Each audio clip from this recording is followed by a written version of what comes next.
ಸಕ್ರಿಯ ರಾಜಕಾರಣಕ್ಕೆ ಎಂಟ್ರಿ ಕೊಡ್ತಾರಾ ರಮ್ಯಾ? ಹೊಸ ಬೆಳವಣಿಗೆ, ಹೊಸ ವಿಚಾರ. ಡಿಕೆಶಿ ಪದಗ್ರಹಣ ಸಮಾರಂಭದಲ್ಲಿ ರಮ್ಯಾ ಮಿಂಚಿಂಗ್.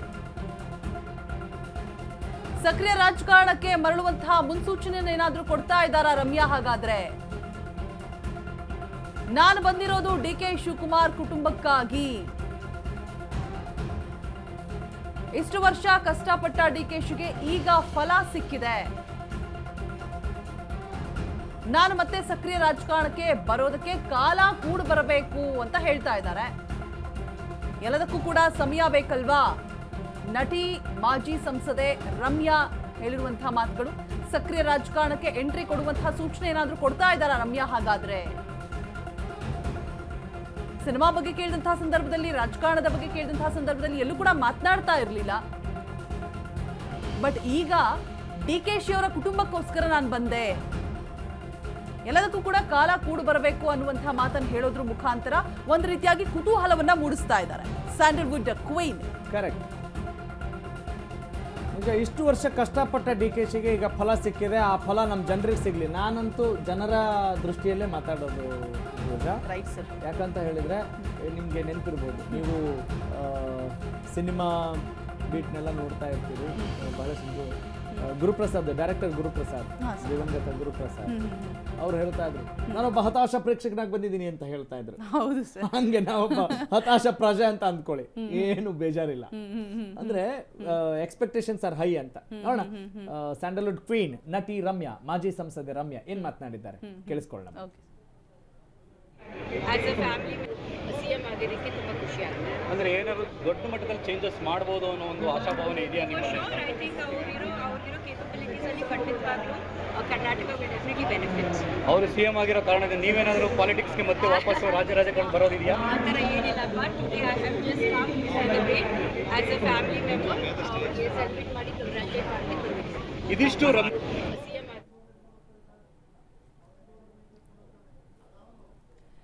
ಸೊ ನಮ್ಮ ಸ್ಯಾಂಡಲ್ವುಡ್ ಕ್ವೀನ್ ಎಲ್ಲೇ ಹೋದ್ರು ಎಲ್ಲೇ ಬಂದ್ರು ಕೂಡ ಸುದ್ದಿ ಆಗ್ಬಿಡುತ್ತೆ. ಸೊ ಇಲ್ಲಿ ಒಂದಷ್ಟು ಕುತೂಹಲ, ಕ್ಯೂರಿಯಾಸಿಟಿ ಕೂಡ ಹುಟ್ಟಿಸುವಂತಹ ಮಾತುಗಳನ್ನ ಆಡಿದ್ದಾರೆ.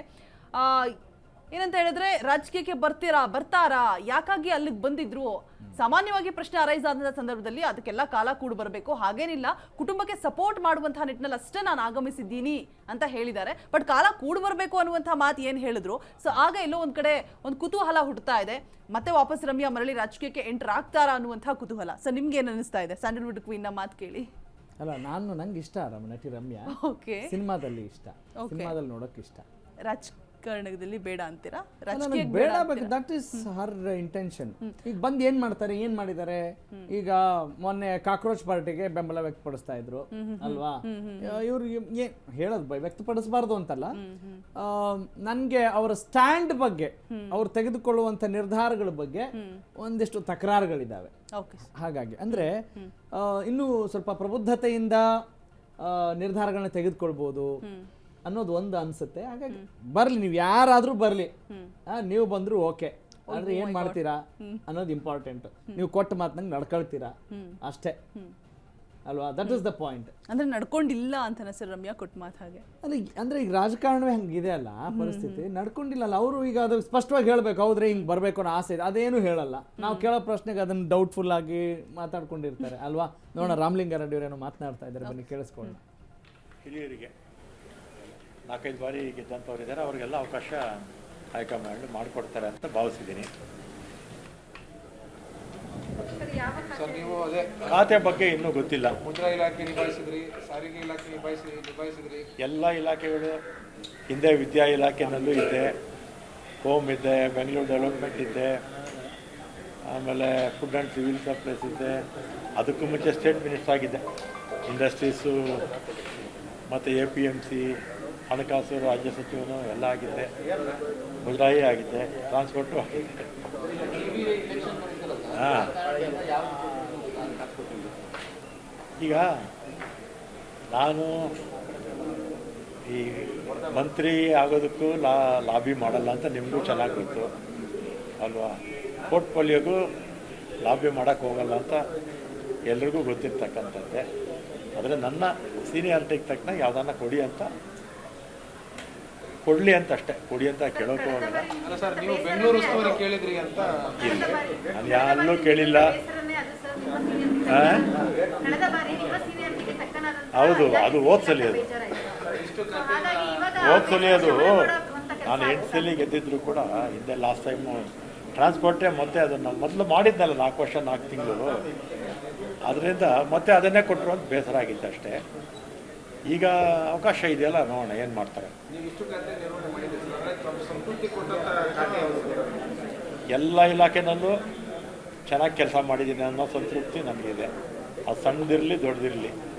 93ರಲ್ಲಿ ನಾನು ಮಂತ್ರಿ ಆಗಿದ್ದು ಮೊದಲನೇ ಸಲ, ವೀರಪ್ಪ ಮೊಯ್ಲಿ ಅವರ ಮಂತ್ರಿಮಂಡಲದಲ್ಲಿ, ಆಮೇಲೆ SM ಕೃಷ್ಣ ಅವರ ಮಂತ್ರಿಮಂಡಲದಲ್ಲಿ, ಧರ್ಮಸಿಂಗ್ ಅವರ ಮಂತ್ರಿಮಂಡಲ, ಸಿದ್ದರಾಮಯ್ಯವ್ರದ್ದು 2 ಸಲ. ಆ ಯಾವ್ಯಾವ ಇಲಾಖೆ ಕೊಟ್ಟಿದ್ರೋ ಆ ಎಲ್ಲ ಇಲಾಖೆನಲ್ಲೂ ಕೂಡ ನನಗೆ ಸಮಾಧಾನ ಆಗೋ ರೀತಿ ಕೆಲಸ ಮಾಡಿದ್ದೀನಿ.